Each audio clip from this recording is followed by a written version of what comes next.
Hey everyone, Nigel and Luke here, and welcome to another edition of Crimes of the Week International.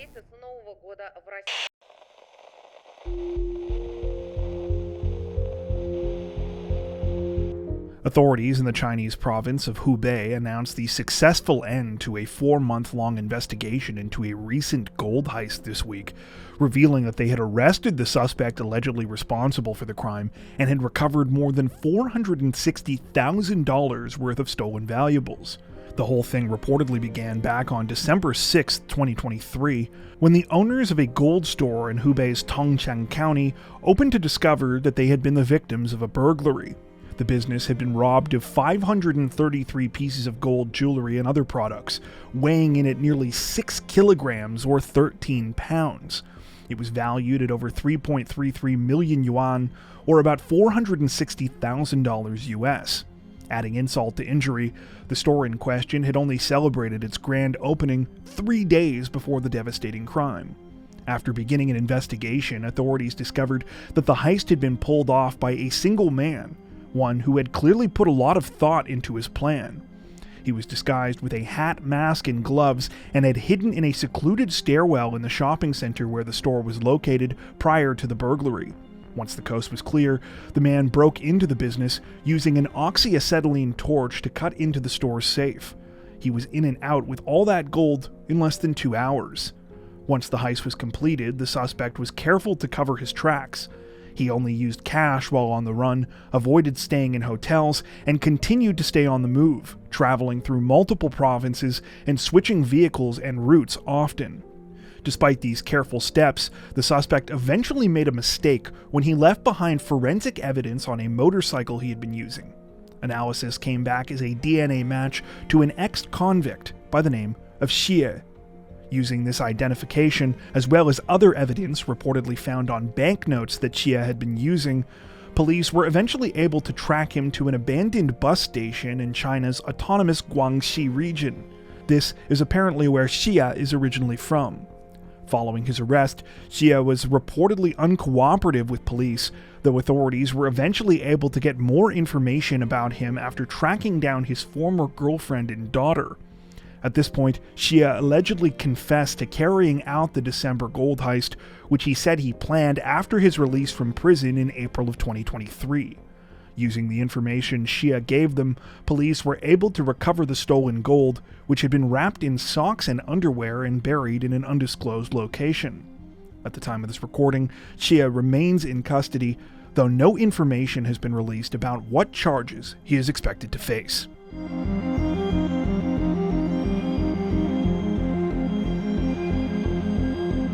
A 51-year-old German man's cheeky plan to find success in the modern art world reportedly backfired recently, when a stunt he carried out at the gallery where he worked not only cost him his job, but also landed him under investigation by the police. The whole thing took place near the end of February, when the man in question was working at the Pinakothek de Moderne in central Munich. The museum features one of the largest collections of modern art in Germany, housing roughly 20,000 pieces from famous artists such as Pablo Picasso, Andy Warhol, Salvador Dali, and Vasily Kandinsky. The 51-year-old wasn't just an appreciator of art, though. He apparently fancied himself a great artist as well. In fact, he reasoned that if he could only get his work up alongside these other famous painters, he was sure to get his big break. That's when he came up with a rather unorthodox way to get noticed. Taking advantage of his job as a technician at the museum, the 51-year-old reportedly went in one night after the place was closed. He brought with him one of his paintings, which he proceeded to hang up in one of the building's halls. Unfortunately for the aspiring artist, other employees at the museum noticed his 2-foot by 4-foot canvas pretty quickly. The painting was taken down within a day, and it also didn't take them long to figure out who had put it up. Once the whole scheme came to light, the 51-year-old was not only fired, the police were called. The man is apparently now under investigation for property damage because he drilled holes in the museum's walls to hang his painting. At the time of this recording, it's unclear what will happen in the case, as the police report was only revealed to the public this week. The name of the 51-year-old, meanwhile, has not been released.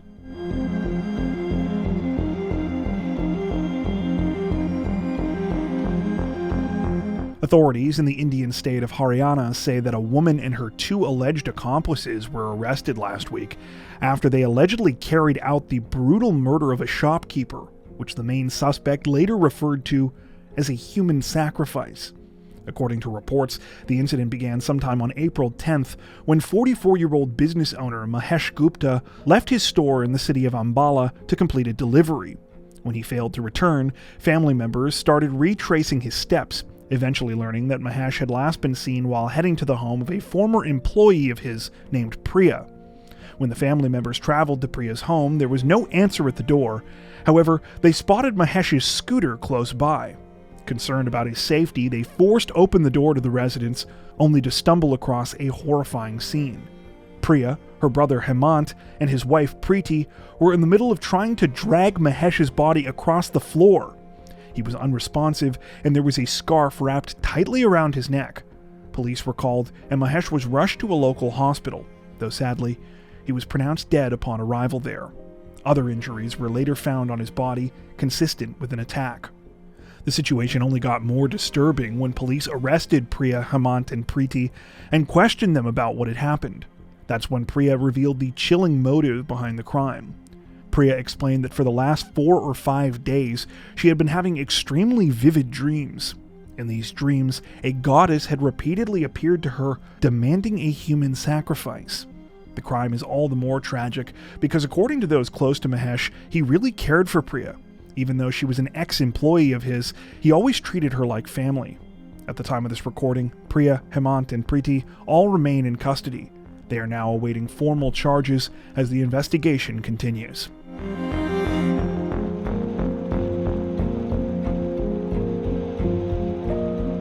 Authorities in the Malaysian state of Selangor say that a 38-year-old man is facing attempted murder charges this week after he carried out a terrifying attack at the country's most well-known airport, a crime that was allegedly supposed to result in the death of his estranged wife. The disturbing situation unfolded in the early morning hours of April 14th when the intended victim, Farah Issa, was at the arrivals terminal of the Kuala Lumpur International Airport. The woman, who runs a travel agency, was there to greet a group of people who had just returned from a pilgrimage to Mecca in Saudi Arabia. However, as she was waiting, things took a horrifying turn. Shortly before 1:20 a.m., Farah's estranged husband and former business partner, 38-year-old Hafaizul Harawi, unexpectedly showed up at the airport. He was allegedly there with plans to kill her. Upon walking into the arrivals terminal, Harawi reportedly set off firecrackers, which both injured members of the public and caused a distraction. At the same time, he headed directly for his wife, firing 2 shots from a handgun towards her when he got within close range. Luckily for Farah, the first bullet missed her, while the second struck her bodyguard, who had realized what was happening and sprung into action. The guard, 37-year-old Muhammad Hadith, was hit in the stomach and was later taken to a hospital in critical condition. Because of how busy the airport was at the time of the shooting, police and security personnel did not attempt to fire back at Harawi. The 38-year-old ran back to the vehicle that he had left parked outside prior to the attack and was able to flee the scene. Despite Harawi's initial escape, authorities quickly ramped up security at the border. Special attention was paid to Malaysia's northern border with Thailand, where it was expected that the 38-year-old might try and flee next. This turned out to be true, as on the afternoon of April 15th, Harawi was tracked down and arrested outside of a hospital in Kota Baru. The town is located just a few miles from the Thai border. While no official motive has been released behind the crime, police say that Harawi and Farah were in the middle of a divorce prior to the shooting. Farah had also previously reported Harawi at least twice to police for criminal intimidation, and it appears that concerns for her safety were the reason that a bodyguard was present at the time of the attack. Speaking of that bodyguard, Muhammad Hadith is said to be recovering well and recently underwent a successful operation. At the time of this recording, Harawi remains in custody on suspicion of attempted murder, as well as other charges related to the use of fraudulent IDs and vehicle registration plates during his time on the run.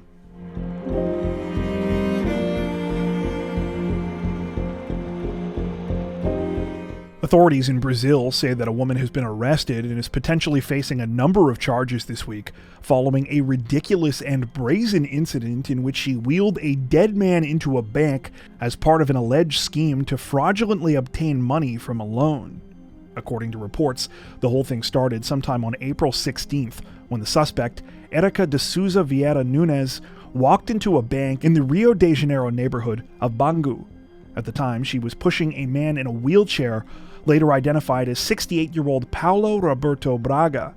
Nunes said that Paulo was her uncle and that she was his caretaker, and that they were there to complete some paperwork regarding a recent loan that he had applied for. The loan was for 17,000 Brazilian real, or about $3,200 US.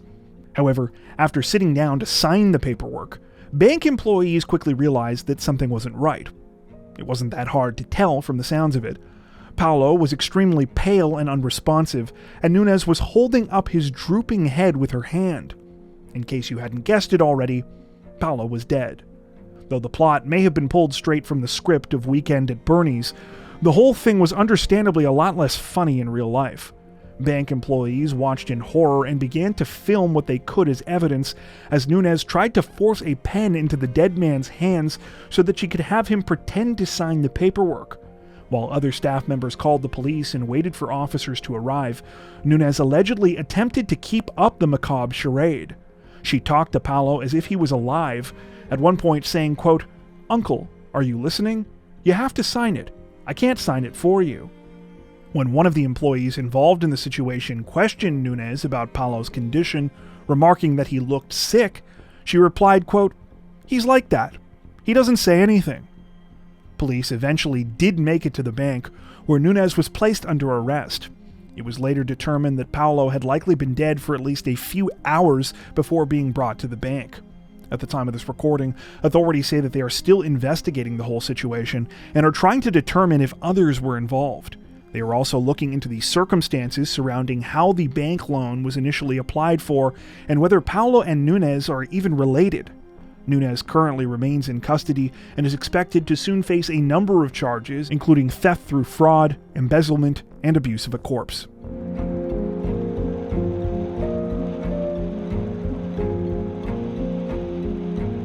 A 29-year-old Japanese man reportedly got his revenge on a repeat porch pirate this week after he set a clever trap for the thief, who unwittingly took the bait.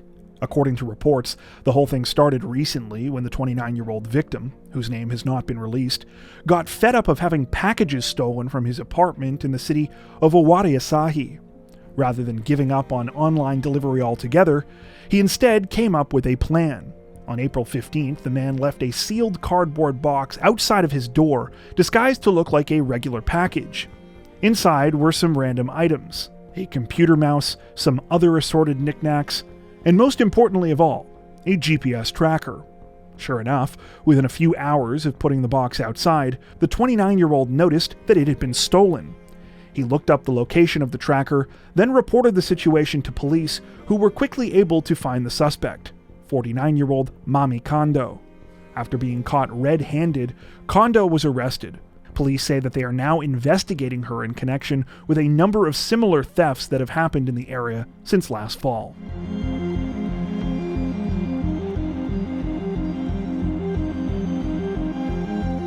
The friends and family of a 39-year-old Swedish man are reportedly demanding action this week after he was brutally gunned down by alleged gang members in front of his 12-year-old son. According to reports, the disturbing incident unfolded just after 6 p.m. on April 10th, when the victim, Michal Janicki, and his son were on their way to a local swimming pool in the Stockholm suburb of Skärholmen. The pair had almost arrived at their destination and were biking through an underpass when they rode past a group of teens who were hanging out there. Those teens are now said to be members of a criminal gang. Unfortunately, sources appear to contradict each other on what happened next. Some state that the teens began verbally harassing Michal and his son, while others say that Michal saw something else that bothered him. In either case, what everyone seems to agree on is that the 39-year-old father turned around to confront the gang members. It wasn't long before things escalated. One of the suspects allegedly pulled out a gun, and Michal was shot in the head while struggling with an attacker over the weapon. He was killed almost instantly. The whole thing happened right in front of his 12-year-old son, who was also the first person to contact police. While 2 people, ages 17 and 18, have since been arrested and charged with aggravated protection of a criminal in connection with the case, it appears that the actual gunman remains on the run at this time. It's unclear if police have figured out the identity of the shooter, though according to some reports they are also searching for a 16-year-old suspect. The killing has generated headlines across Sweden, where there has been an outpouring of both grief and anger towards the situation.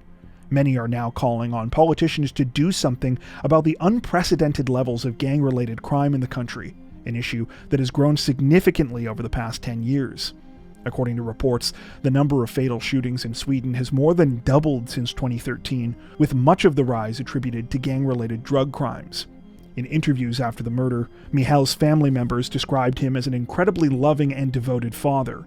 They also say that they are not surprised that the 39-year-old tried to confront his killers, stating that he could not stand injustice and was deeply affected by the issues of gun violence and gangs that he felt were threatening the country. In addition to Michael's family and friends, his tragic death has been especially felt among Sweden's Polish community. The 39-year-old's family came to Sweden in the 1980s, giving up their Polish citizenship so they could become Swedish citizens. At the time of this recording, the murder is still under investigation.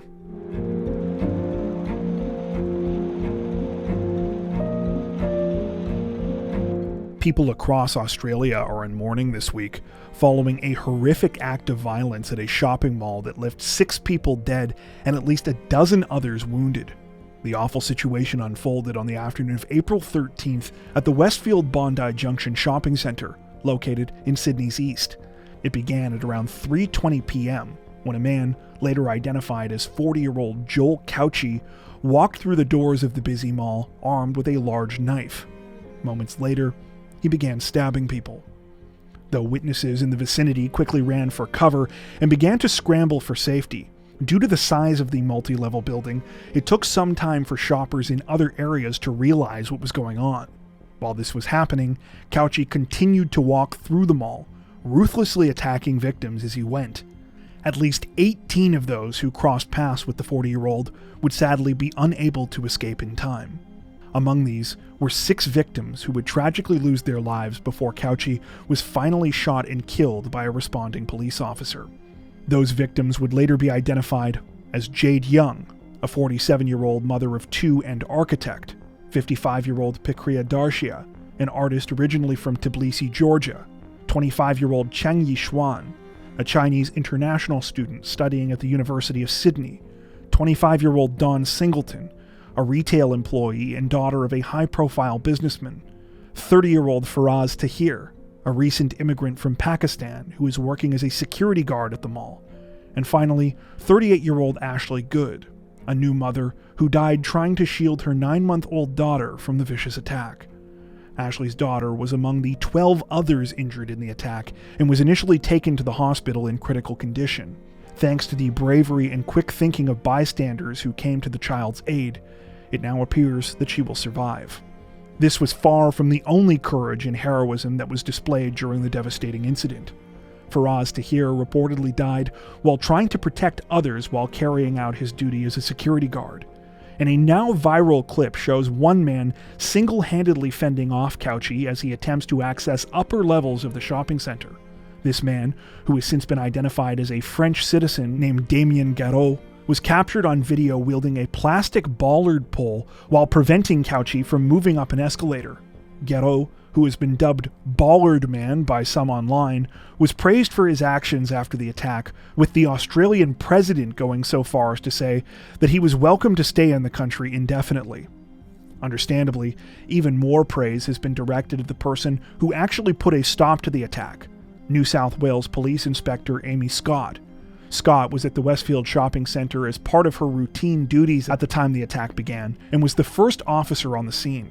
After being pointed towards Couchy by several witnesses, she followed him, calling out several commands for him to stop and drop his weapon.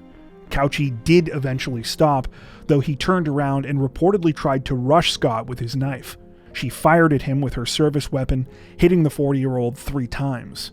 He was pronounced dead shortly afterwards. Currently, no official motive has been released behind the awful tragedy. However, in the days since, many, including police, have speculated that Cauchy specifically targeted women during the attack.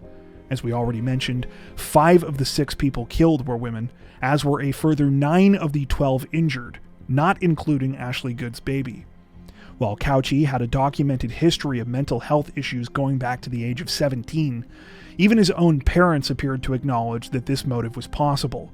In an interview, his father stated in part, quote, "He wanted a girlfriend and he's got no social skills and he was frustrated out of his brain." However, he was careful to stress his son's mental health issues once again, saying, quote, "He's my son and I'm loving a monster. For you, he's a monster. To me, he was a very sick boy." Though authorities admitted that the 40-year-old had prior interactions with police, they claimed that there was nothing in his history to indicate something like this might happen. All of Cauchy's interactions with police and mental health officials are expected to be examined as part of a detailed inquiry into the tragedy. At the time of this recording, the situation is still ongoing, while vigils and memorials are being held for the victims at the crime scene and elsewhere. Before we wrap up, we'd like to take a second to give a huge shout out to everyone who has made it this far into the video. Seriously, thank you so much for watching. If you found today's upload interesting and informative, we'd be honored if you'd consider liking and subscribing, as well as hitting the notification bell and selecting all notifications to stay up to date with our latest releases. If you're looking for additional ways to help support the channel, we'd love to have you join us over on Patreon. Patrons get ad-free and early access to all of our content, as well as 4 additional stories per week for each of our Crimes of the Week and Crimes of the Week International videos. You can learn more at patreon.com/crimezone, where you'll also find some of the fine folks whose names are currently on screen. All that being said, we understand that not everyone has the means to support financially, and that's totally okay. We appreciate every like, sub, share, and comment that you send our way. Once again, thanks so much everyone, and take care.